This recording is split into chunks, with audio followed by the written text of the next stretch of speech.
കൊണ്ട് ഓണം എക്സാമിന്റെ ഒരു അടിപൊളി ചോദ്യം പഠിക്കുകയാണ് നമ്മള്. എ ബി എന്നിങ്ങനെ രണ്ട് കാറുകളുണ്ട്. ഈ കാറിന്റെ പൊസിഷൻ ടൈം ഗ്രാഫ് ആണ് നമുക്ക് ഇവിടെ തന്നിട്ടുള്ളത്. ക്വസ്റ്റ്യൻ ഇതാണ്, ഇതിൽ ഏത് കാറാണ് ആദ്യം സ്റ്റാർട്ട് ചെയ്തത് എന്നതാണ്. അപ്പോൾ ഏതാണ് ആദ്യം സ്റ്റാർട്ട് ചെയ്തതെന്ന് മനസ്സിലാക്കണമെങ്കിൽ നമ്മൾ എങ്ങോട്ട് നോക്കണം? സമയത്തിലേക്ക് നോക്കണം അല്ലെ.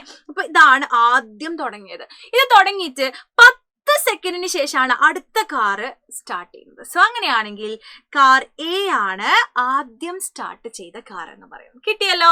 നെക്സ്റ്റ് ചോദ്യമാണ്, ഏത് കാറിനാണ് കൂടുതൽ വെലോസിറ്റി ഉള്ളത്, ഏത് കാറിനാണ് കൂടുതൽ പ്രവേഗമുള്ളത്? പൊസിഷൻ ടൈം ഗ്രാഫ് ആണ് നമ്മുടെ കയ്യിലുള്ളത്. ഇതിൽ നിന്നും വെലോസിറ്റി കണ്ടെത്തണം എന്നുണ്ടെങ്കിൽ നമ്മുടെ സ്ലോപ്പിനെ കുറിച്ച് അറിയണം. ചെരിവ്.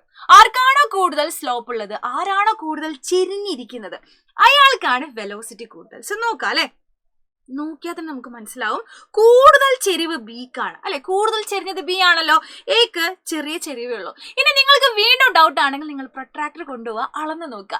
ആരാണ് കൂടുതൽ ആംഗിൾ ഉണ്ടാക്കുന്നത്, അയാളാണ് കൂടുതൽ ചെരിഞ്ഞ് നിൽക്കുന്നത്. ഓക്കെ, സോ ഞാൻ അളന്ന് നോക്കുമ്പോൾ എനിക്ക് ഇയാൾക്ക് ഒരു 30 ഡിഗ്രി കിട്ടുന്നു, ഇയാൾക്കൊരു ഏകദേശം ഒരു 60 ഡിഗ്രി കിട്ടുന്നു. സോ അങ്ങനെയാണെങ്കിൽ കൂടുതൽ ചെരിവ് എന്ന് പറഞ്ഞാൽ ഈ എക്സ് ആക്സിസുമായിട്ട് ആരാണ് കൂടുതൽ ആംഗിൾ ഉണ്ടാക്കുന്നത്, അയാൾക്ക് കൂടുതൽ ചെരിവ്.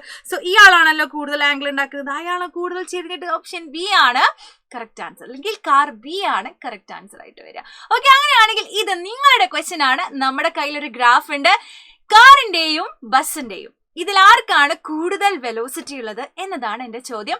സ്ലോപ്പ് ആർക്കാണ് കൂടുതൽ എന്ന് കണ്ടെത്തിയാൽ മതി. ഓക്കെ, സ്കിപ്പ് ചെയ്യലേ. ഒരു കാര്യം കൂടെ പറയാനുണ്ട്, ഇൻഡിപെൻഡൻസ് ഡേ പ്രമാണിച്ച് ഇപ്പോൾ നിങ്ങൾ നമ്മുടെ ഓൺലൈൻ ട്യൂഷൻ ബാച്ച് ആയിട്ടുള്ള നിഞ്ച ബാച്ചിൽ ജോയിൻ ചെയ്യുകയാണെങ്കിൽ 10% ഡിസ്കൗണ്ട് ലഭിക്കുന്നതാണ്. ഓക്കെ, നിങ്ങൾ FT10 എന്ന് പറയുന്ന കൂപ്പൺ കോഡ് എൻ്റർ ചെയ്യുകയാണെങ്കിൽ ഈ ഒരു അവസരം നിങ്ങൾക്ക് സ്വന്തമാക്കാം.